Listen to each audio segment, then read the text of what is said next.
I wanted to talk about this story here for a couple of things.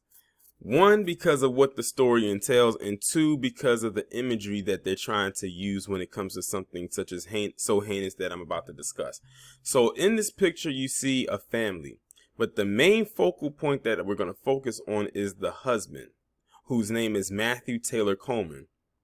And as you can see, that is his wife and two children. And he's from California. And this guy is a conspiracy theorist. He's a conspiracy nutcase at this point. And he got so wrapped up into the conspiracy theories, especially through something we all have come to know as QAnon, that he ended up killing his toddler and as far as I know, killing both kids, because allegedly he feared that they had something called Serpent DNA. Listen, that's out of my realm. That's out of my space for me. That's above my pay grade. But that's the first part. The second part is the imagery of it all. Look at this picture.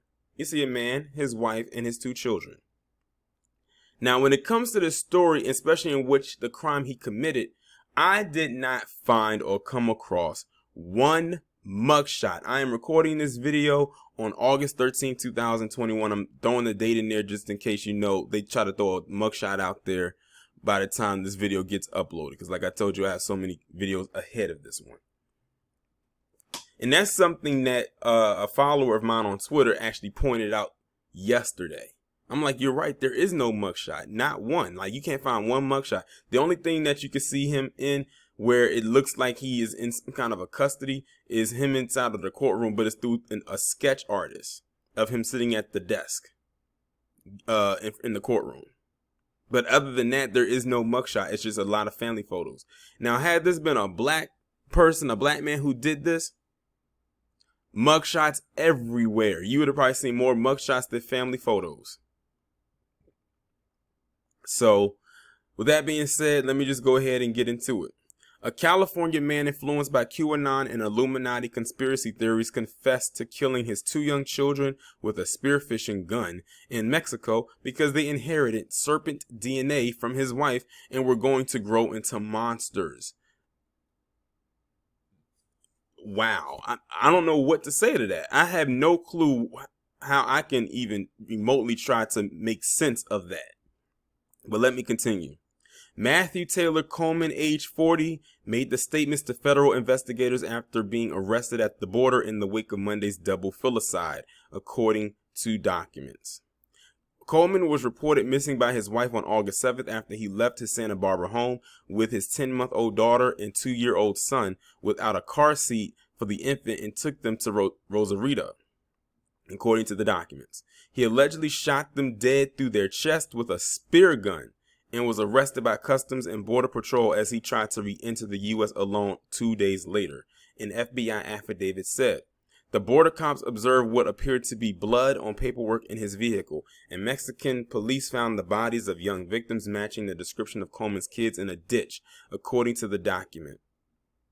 The suspect waived his Miranda rights and told the feds he believed his children were going to grow into monsters, so he had to kill them, according to the affidavit. He was charged with the foreign murder of U.S. nationals and was slated to appear in an L.A. court Wednesday. That is crazy. So this man literally took his kids from the home, and crossed the damn border and killed them with a spear to the chest because he feared they had serpent DNA inherited from their mother and that they were going to grow up to become monsters. It makes you wonder, and I'm not saying that he should have did it, but if you felt that they were going to inherit that serpent DNA from their mother, it makes you wonder why he did not take the mother out too, just the children. But they said that this guy was influenced by a QAnon and Illuminati conspiracy theories. So that just basically lets you know right there what he was doing. You know what this also reminds me of? It reminds me of the movie Amityville Horror, where you had the family living inside of that creepy looking house, and that house is still there to this day. Like if you actually go to to that place, I think it is called Amityville in New York, the house is right there. I don't think anybody lives there. They just, people take pictures of it for tourist purposes. And the father lived in that house, and stuff started happening, and he tried to kill the kids. Also kind of reminds me of The Shining, but that deals with the hotel. So, but this guy, he got so wrapped up in conspiracy theories that he actually believed that of his kids, which we all know is absolutely ridiculous. Serpent DNA? Really? So I'm guessing I don't know if he felt like he was ending something before it happened, or if this was a sacrifice, like a blood oath or a ritual or something. Because it sounds very ritualistic, especially when he's talking about he believed that his children had serpent DNA. Like, I've never heard that before. That's extremely strange to me. But they really going to lean heavily on that QAnon stuff. They really going, because they've been talking about that in the news for the last, I don't know how many weeks, especially when it comes to that nut job Marjorie Taylor Greene.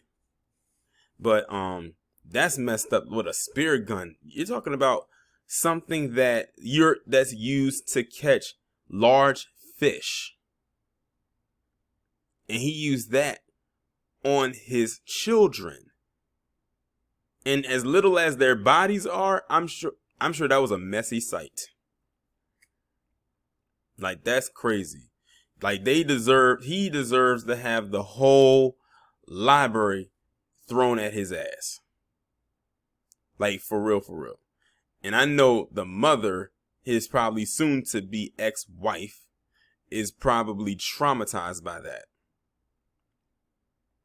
But that's crazy. But it's also crazy how a lot of people get so heavily influenced about these stuff like this that they end up committing these kind of acts. Not saying that this is what made him do it, but if that's what they're trying to lean on, it's just crazy how people get so influenced by something like that and they actually do commit these crimes. Because now, by him doing that, and him, if that's the thing they're going to lean on, and they're going to try to lean on it, that almost makes it sound like it's cultish. Because that's what them cults be doing. Like, they be saying, oh, you got to do this, you got to do that, you got to do this, you got to do that. If we say that this is this, then that's what it is. If we say that your children have serpent DNA and it's because of your wife, you have to get rid of them before they grow up to be monsters. And he probably, took all of that. And I'm just hypothetically speaking. Probably looked at that, examined it, and then did it. Well, I hope that, well, I know it won't, but where he's going or where he should be going, I highly doubt that he'll have access to any QAnon and Illuminati conspiracy theories. And just, wow, this is almost like saying the devil made me do it. And ironically, the latest Conjuring movie is that. The devil made me do it. Like, that's the title of the movie, The Conjuring, the latest one that just came out. But that's why I could not, I could not invest or look into stuff like this or anything, because it'll drive you crazy. Because it's like it's like what you see, you keep trying to put it down, and then the more you look, the more deeper it gets, and your life becomes encapsulated around it, to the point where that's all you do, to the point where it leads you to do something such as this. But that's messed up either way. And then he took the kids to Mexico to do it. That's crazy. Y'all let me know what y'all think about this down in the comments.